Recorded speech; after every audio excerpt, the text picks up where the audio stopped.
नमस्कार, न्यूज 18 राजस्थान में आपका स्वागत है और आपके साथ मैं हूं देवयानी व्यास। चलिए 30 मिनट में 33 जिलों की बड़ी खबरों की ओर रुख करते हैं। गलम बिल्डर्स समूह से जुड़े ठिकानों पर आयकर छापों में काली कमाई का अंतर्राष्ट्रीय कनेक्शन का पर्दाफाश हुआ है। आयकर इन्वेस्टिगेशन विंग के साथ अब बिल्डर्स समूह से जुड़े ठिकानों पर फॉरेन इन्वेस्टिगेशन यूनिट की टीम भी छापों में शामिल हो गई है। छापे की कार्रवाई विदेशों से हवाले के जरिए भारी भरकम ब्लैक मनी के निवेश की जांच के मामले में की जा रही है। आयकर इन्वेस्टिगेशन विंग के साथ साथ ITFIU की टीमें हरीश जगतानी के विदेशी निवेश में मामलों की जांच कर रही है। कांगो के पूर्व राष्ट्रपति जोसेफ कबाली के साथ भ्रष्टाचार के तार भी जोड़ने के साक्ष्य आयकर विभाग के हाथों लगे हैं। करोड़ों रुपए के निवेश के मामले की जांच के लिए केंद्रीय जांच एजेंसियों ने शिकंजा कस दिया है।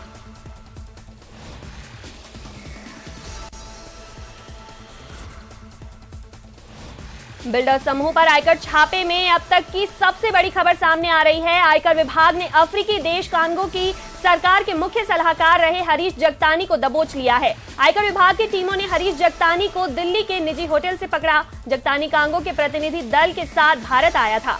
हरीश जगतानी कांगो के सबसे बड़े group HJ group of companies के साथ साथ कई देशों में हॉस्पिटैलिटी क्षेत्र में कार्य करने वाले HJ फाउंडेशन कांगो की सबसे बड़ी रियल एस्टेट कंपनी में शामिल है। शेयर बाजार में लिस्टेड मॉडर्न कंस्ट्रक्शन कंपनी के साथ कांगो की एयरलाइंस कंपनी सर्वर एरिया का भी मालिक है। हरीश जगतानी ग्रुप ऑफ कंपनीज का नेटवर्क कई देशों में फैला हुआ है। जन स्वास्थ्य अभियांत्रिक एवं भूजल विभाग की जन घोषणाओं और बजट घोषणाओं की अगर बात की जाए तो इस मामले में विभाग की हालत काफी खराब है। विभाग की ओर से कुल बजट घोषणाएं 190 की गई थी। इसमें से 82 घोषणाएं ऐसी है जिनका काम पूरा हुआ है, फिर भी जबकि 108 कार्य प्रगतिरत है। जन घोषणाओं की अगर बात करें तो 7 में से 6 घोषणाएं पूरी होने का दावा किया गया है, जबकि एक घोषणा अभी ठंडे बस्ते में है। विभाग की ओर से सरकार के अब तक के काम, जिन कामों को महत्वपूर्ण उपलब्धियों के तौर पर गिनाया गया है, उनकी हालत भी पतली है। जो वादे किए हमने निभाए, हर क्षेत्र में प्रगति की है। पानी, बिजली, शिक्षा, स्वास्थ्य, सड़कें, उसी GDP बनती है और उसी कारण से आज देश के अंदर नंबर 1 पर है आंध्र प्रदेश 11.4% और राजस्थान है 11.04%। दूसरे नंबर पे देश में विकास की दर है वो राजस्थान की है।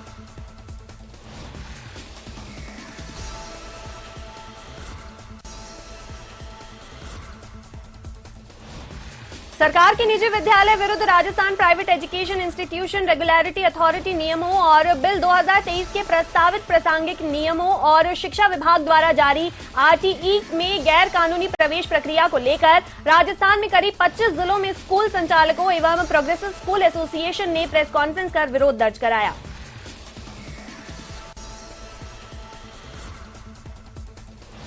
जयपुर में महाखेल कबड्डी के फाइनल मुकाबले को PM मोदी ने भी देखा। खिलाड़ियों के दमखम को देख PM मोदी से भी रहा नहीं गया और उन्होंने राजस्थान के खिलाड़ियों की जमकर तारीफ की। PM ने कहा कि वीर भूमि के बच्चे अपने शौर्य से युद्ध के मैदान को भी खेल के मैदान में बदल देते हैं। उन्होंने खिलाड़ियों से कहा कि वो फिट रहेंगे तभी सुपरहिट रहेंगे। खिलाड़ी कभी भी खाली हाथ नहीं लौटता है। खेलों के विकास के लिए उनकी सरकार ने बजट में 3 गुना बढ़ोतरी की है। जयपुर ग्रामीण संसदीय क्षेत्र में पिछले 1 माह में इन खेलों की धूम मची थी। आप फिट होंगे तभी सुपरहिट होंगे और फिटनेस तो जितनी खेल के ही मैदान में जरूरी होती है उतनी ही जिंदगी के मैदान में भी जरूरी होती है। इसलिए आज खेलो इंडिया के साथ साथ देश के लिए फिट इंडिया भी एक बड़ा मिशन है।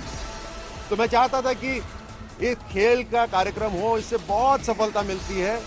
समाज एक दूसरे से आते हैं, मित्र एक दूसरे के बनते हैं, घर से बाहर निकलते हैं, अपने कंफर्ट जोन के बाहर जाते हैं। जीवन की बहुत शिक्षा खेल के मैदान में मिलती है, ये मैं खुद सीख चुका हूँ।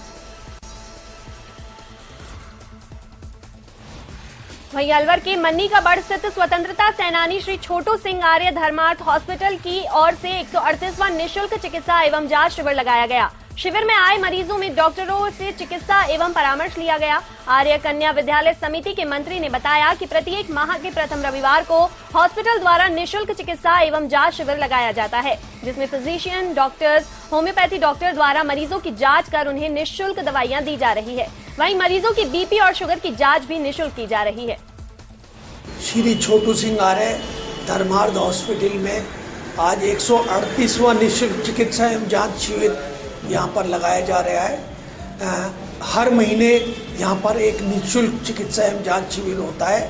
आज 138वां निःशुल्क चिकित्सा एवं जांच शिविर है।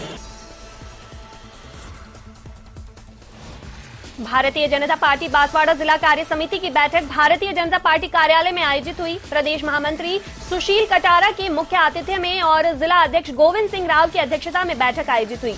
बैठक में विधानसभा और लोकसभा चुनाव की तैयारियों को लेकर चर्चा की गई। साथ ही संगठन स्तर पर वर्ष भर होने वाले कार्यक्रमों को लेकर चर्चा की गई। वहीं नव मतदाता अभियान, डाटा प्रबंधन और राज्य सरकार की जन विरोधी नीतियों के बारे में लोगों को अवगत कराने के साथ ही केंद्र सरकार की योजनाओं की जानकारी देने पर चर्चा हुई।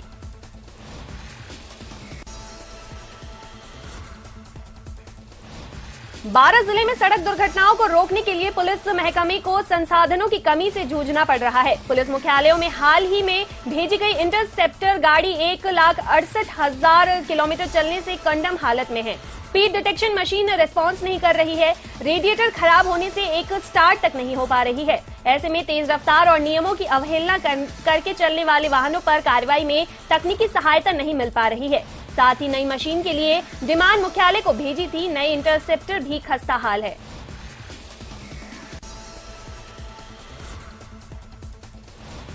बूंदी जिले के कापरेन कस्बे में बाईपास रोड पर स्थापित की गई राष्ट्रपिता महात्मा गांधी की प्रतिमा का अभी तक अनावरण नहीं होने से कस्बे के लोगों में आक्रोश है।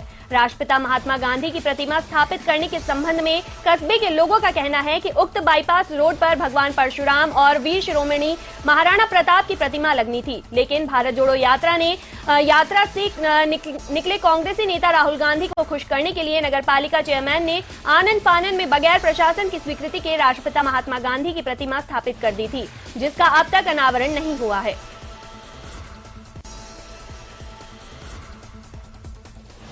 चित्तौड़गढ़ मोड़ ब्राह्मण समाज के आराध्य देवी मोडेश्वरी माता के अवतरण दिवस पर भव्य शोभा यात्रा का आयोजन किया गया। अवतरण दिवस पर आयोजित शोभा यात्रा चमत्कारी सांवलिया सेठ मंदिर से शुरू हुई। नगर के विभिन्न मार्गों से होकर सेगवा में स्थित मोडेश्वरी माता के मंदिर तक जाकर महाआरती के साथ संपन्न हुई। यात्रा का नगर के विभिन्न मार्गों पर अलग अलग जगह पुष्प वर्षा कर स्वागत किया गया। परंपरागत रूप से लाल वस्त्रों में समाज की महिलाएं इस शोभा यात्रा में शामिल हुई। वहीं पुरुष श्वेत वस्त्र धारण कर इस शोभा यात्रा में शामिल हुए।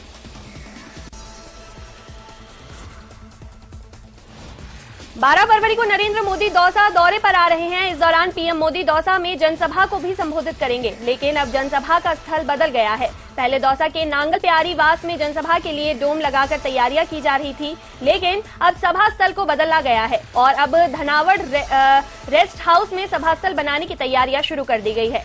हालांकि प्रधानमंत्री नरेंद्र मोदी की सभा में करीब 2 लाख लोगों की अनुमानित भीड़ आने की संभावना है। ऐसे में अब NHAI के अधिकारी आसपास के क्षेत्र को समतलीकरण करा के सभा स्थल तैयार कर रहे हैं। वहीं डोम लगाने का काम भी शुरू हो चुका है।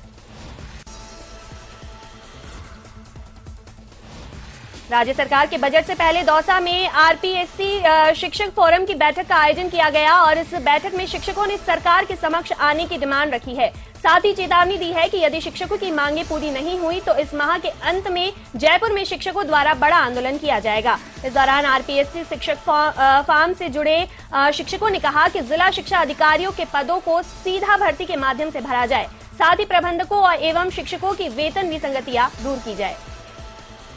बैठक आयोजित करने के पीछे प्रमुख बिंदु यह था कि बजट आ रहा है।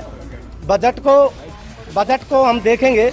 बजट के अंतर्गत यदि शिक्षकों की मांगों का इसमें समावेश नहीं किया गया तो हम राज्य सरकार के खिलाफ बिगुल बजाएंगे और आंदोलन के अंतर्गत हजारों की संख्या में शिक्षक जयपुर का कूच करेंगे।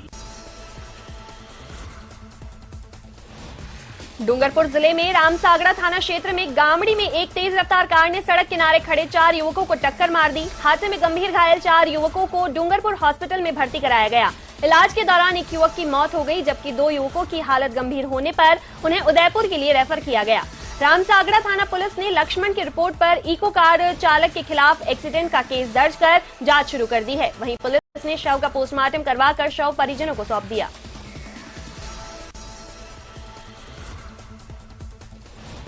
हनुमानगढ़ टाउन के ढालिया गांव में एक खेत में 2 दिन पहले मिले कन्या भ्रूण के मामले में अभी तक अज्ञात महिला का पता नहीं चल पाया है। इस संबंध में ग्रामीण बरकत अली ने आज टाउन थाना में अज्ञात महिला के खिलाफ मामला दर्ज कराया। डीएसपी ने बताया कि भ्रूण अगर महिला की शिनाख्त हुई तो कन्या भ्रूण पर पोस्टमार्टम करवाकर उसका अंतिम संस्कार करवाया जाएगा। फिलहाल महिला की शिनाख्त के लिए पुलिस टीमें प्रयास कर रही है।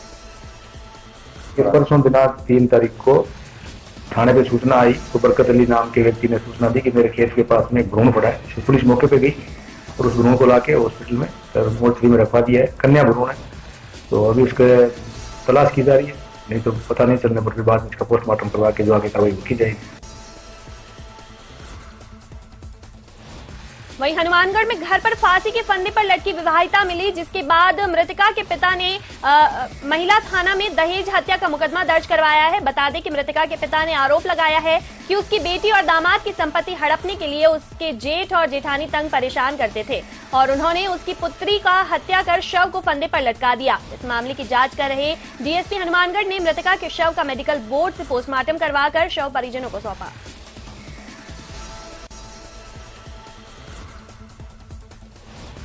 जैसलमेर में मरु महोत्सव के अंतिम दिन लाणेला गांव में विशाल भूभाग में फैले रण क्षेत्र में घुड़दौड़ प्रतियोगिता का शानदार आयोजन हुआ। कार्यक्रम में जैसलमेर विधायक DM Sindhi horse association Jaisalmer के जिलाध्यक्ष सहित कई अतिथि के रूप में शिरकत की। इस प्रतियोगिता के तहत गेल्फ घुड़दौड़ में 7, मादरी में 5, छोटी रेवाल में 35 तथा बड़ी रेवाल में 10 घोड़े शामिल हुए। घुड़दौड़ प्रतियोगिता 4 श्रेणियों में आयोजित की गई। इसमें गेल्फ में अंतर्गत नॉर्मल स्पीड, मादरी में मध्यम स्पीड, छोटी रेवाल में 30 से 35 की गति में तथा बड़े रेवाल में 40 किलोमीटर प्रति घंटा की गति से घोड़े को दौड़ाया गया।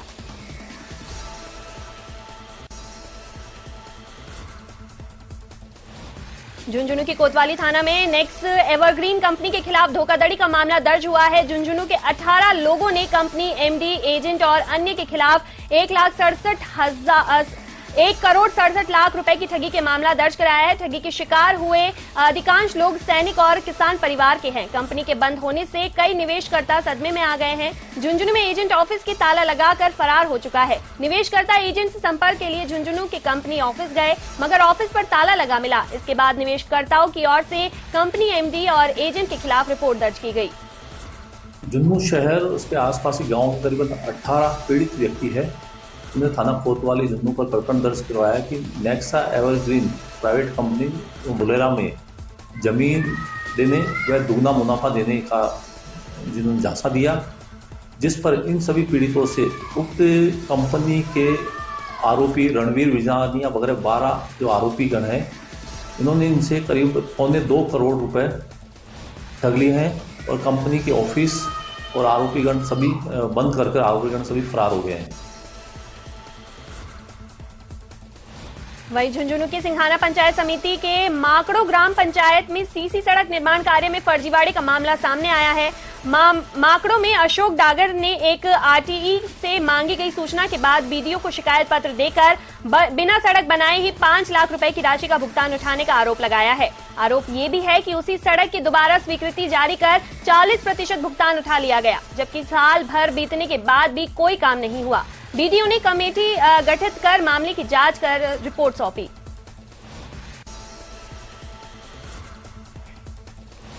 कांग्रेस के हाथ से हाथ जोड़ो अभियान के तहत सरदारपुरा विधानसभा क्षेत्र में बूथ प्रशिक्षण कार्यक्रम आयोजित हुआ, जिसमें मुख्य अतिथि के रूप में राजेंद्र सिंह सोलंकी और विशिष्ट अतिथि के रूप में श्री मनीषा पवार उपस्थित रहे। महामंदिर ब्लॉक कांग्रेस कमेटी के अध्यक्ष हेम सिंह गहलोत ने बताया कि प्रदेश कांग्रेस कमेटी द्वारा विधानसभा के प्रत्येक बूथ में कार्यक्रम आयोजित कर राज्य सरकार की लोक कल्याणकारी योजनाओं एवं विकास कार्यों को आम जन तक पहुंचाने के उद्देश्य से हाथ से हाथ जोड़ो अभियान पूरे प्रदेश में 26 मार्च तक चलाया जाएगा।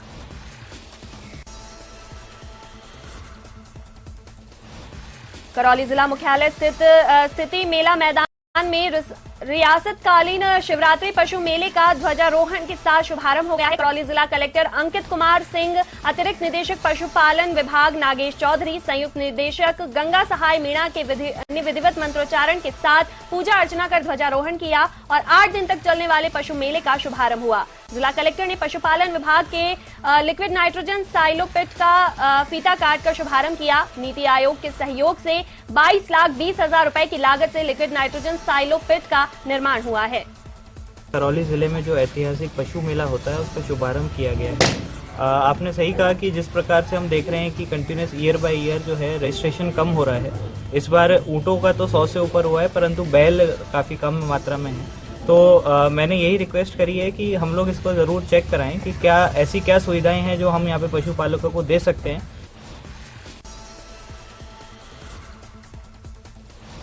वहीं नागौर में प्रेमी द्वारा प्रेमिका की बेरहमी से हत्या कर देने के मामले में चौंकाने वाले खुलासे हो रहे हैं। दूसरी ओर पुलिस भी मृतक महिला के अवशेष बरामद करने के लिए लगातार कुएं में रेस्क्यू ऑपरेशन चला रही है ताकि शव के अवशेष बरामद किया जा सके। मामले में चौंकाने वाला खुलासा ये हुआ है कि डेरवा गांव के आरोपी 22 जनवरी को मृतका गुड्डी को अपने साथ बाइक पे ले गया था और 22 जनवरी को ही उसकी हत्या कर दी। आरोपी मृतक लेकर सीधा बालवा रोड स्थित जंगल में पहुंचा, जहां पर आरोपी ने प्रेमिका गुड्डी की धारदार हथियार काट कर उसकी हत्या कर दी।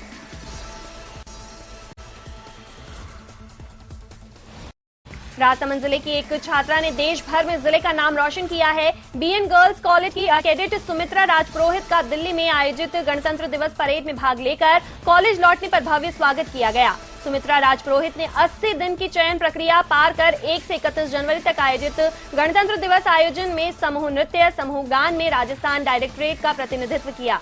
28 दिसंबर को पीएम रैली में उन्होंने भाग लेकर प्रधानमंत्री से मुलाकात की। प्राइम मिनिस्टर रैली, उसमें भी मैंने पार्टिसिपेट किया था, जिससे मैं नरेंद्र मोदी जी जो है अपने प्राइम मिनिस्टर ऑफ इंडिया उनसे भी मिली थी और प्रेसिडेंट ऑफ इंडिया उनसे भी मिली थी और जो बड़ी बड़ी हस्तियां हैं, चीफ मिनिस्टर, सीडीएस, उन सबसे मैं मिलके और आज यहाँ आई हूँ। कांग्रेस के हाथ से हाथ जोड़ो अभियान के तहत पीसीसी चीफ गोविंद सिंह डोटासरा अपने विधानसभा क्षेत्र में 15 किलोमीटर की पैदल यात्रा निकाल रहे हैं। गोविंद सिंह डोटासरा की पैदल यात्रा उनके विधानसभा क्षेत्र लक्ष्मणगढ़ के डहर का बास गांव से शुरू हुई। न्यूज 18 राजस्थान से खास बातचीत में गोविंद सिंह डोटासरा ने कहा कि सभी विधायक अपने अपने क्षेत्र में पैदल यात्रा निकालेंगे। उन्होंने कहा कि सरकार ने जो काम किए हैं उनको आम जन तक पहुंचाने की जरूरत है और हमारे कार्यकर्ता एक व्यक्ति तक पहुंचेंगे। साथ ही डोटासरा ने बीजेपी पर भी जमकर निशाना साधा। देखिए 28 तारीख को हमको 15 किलोमीटर चलना था। हर महीने में हर नेता कार्यकर्ता 15 किलोमीटर पैदल जनता के बीच में चलेगा। इसके तहत हम हमारी सरकार की फ्लैगशिप योजनाएं बता रहे हैं, जनता की सुनवाई कर रहे हैं, राहुल गांधी जी की यात्रा के जो संदेश पत्र है उसको बांट रहे हैं और केंद्र की सरकार की विफलताओं की चार्जशीट भी जनता के सामने रख रहे हैं। श्रीगंगानगर में जहां पुलिस, सीआईडी और बीएसएफ ने संयुक्त रूप से कार्रवाई करते हुए पंजाब के तस्कर विजय कुमार धर को गिरफ्तार किया है, जो बीती रात ड्रोन से पाकिस्तान से 6.15 किलो हेरोइन की डिलीवरी लेने आया था। सीमा सुरक्षा बल के जवानों ने ड्रोन को तकरीबन 2 दर्जन राउंड फायर कर गिरा दिया। फिलहाल गिरफ्तार तस्कर विजय कुमार से पूछताछ की जा रही है।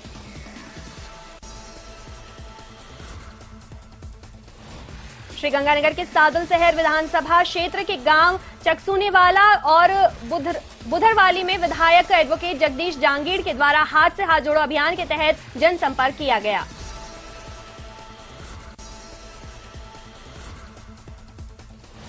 टोंक जिले के बीसलपुर बांध में मजदूरों के डूबने के मामले में एसडीआरएफ ने फिर रेस्क्यू ऑपरेशन शुरू किया है। परिजनों की शिकायत पर देवली पुलिस भी मजदूरों की तलाश कर रही है। मछली पकड़ने के दौरान 3 से 4 दिन पहले बिहार के रहने वाले 3 मजदूरों के डूबने की जानकारी परिजनों ने देवली थाने में दी। पुलिस ने बांध पर पहुंचकर कल भी ठेका कार्मिकों और परिजनों से बात की, लेकिन मजदूरों की जानकारी नहीं मिली। पुलिस ने सिविल डिफेंस और एसडीआरएफ को मौके पर बुलाया और रेस्क्यू ऑपरेशन चलाया। रात अंधेरे होने के कारण रेस्क्यू को रोक दिया गया था, जिसके बाद एसडीआरएफ ने फिर रेस्क्यू ऑपरेशन शुरू किया।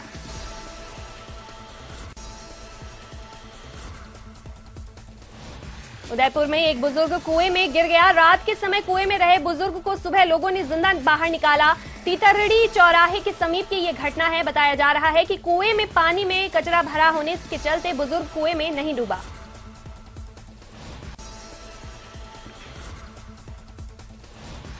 प्रदेश की पूर्व मुख्यमंत्री वसुंधरा राजे आज से अपने 2 दिवसीय मेवाड़ वागड़ दौरे पर हैं। वसुंधरा राजे सुबह उदयपुर के महाराणा प्रताप एयरपोर्ट पहुंची, जहां पार्टी कार्यकर्ताओं ने उनका बड़े गर्मजोशी के साथ स्वागत किया। इसके बाद वे डूंगरपुर के लिए रवाना हो गई, जहां वो स्थानीय कार्यक्रमों में शिरकत करेंगी। राजे डूंगरपुर में ही रात्रि विश्राम कर कल शाम को उदयपुर पहुंचेंगी, जहां वो स्थानीय कार्यक्रम में शिरकत कर रात्रि विश्राम करेंगी। और एयरपोर्ट पर वसुंधरा राजे के स्वागत में सांसद अर्जुन लाल मीणा सहित पार्टी के कई वरिष्ठ नेता मौजूद रहे।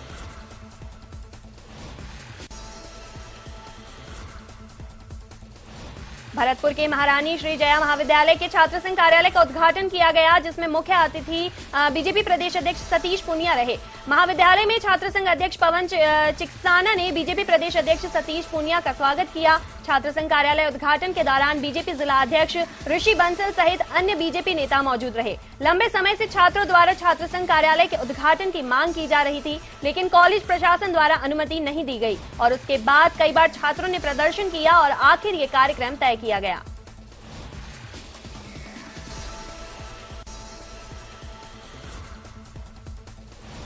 भरतपुर में तकनीकी शिक्षा एवं आयुर्वेद राज्य मंत्री डॉक्टर सुभाष गर्ग ने अपने आवास पर जन सुनवाई की। जन सुनवाई के दौरान काफी संख्या में लोग अपनी समस्या लेकर मंत्री डॉक्टर सुभाष गर्ग के पास पहुंचे। इस दौरान बिजली, पानी, सड़क और अतिक्रमण से संबंधित समस्याएं लेकर लोग मंत्री डॉक्टर सुभाष गर्ग के पास पहुंचे, जहां मंत्री ने संबंधित अधिकारियों से समस्या के निराकरण के लिए निर्देश दिए।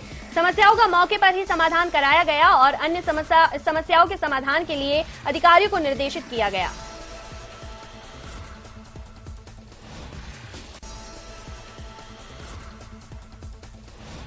बाड़मेर के भाड़का के पास ट्रेलर और बस में भिड़ंत हो गई, जिसमें बस में सवार 1 दर्जन लोग घायल हो गए। वहीं पुलिस ने घटनास्थल का मौका मुआयना कर दोनों वाहनों को मौके से हटाकर यातायात को सुचारू करवाया।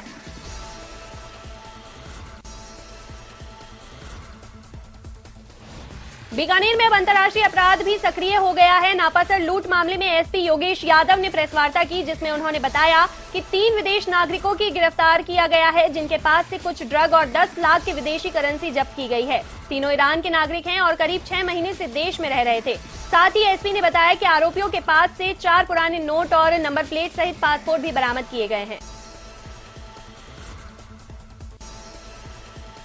और फिलहाल इस बुलेटिन में इतना ही। देखते रहिए न्यूज़ 18 राजस्थान। नमस्कार।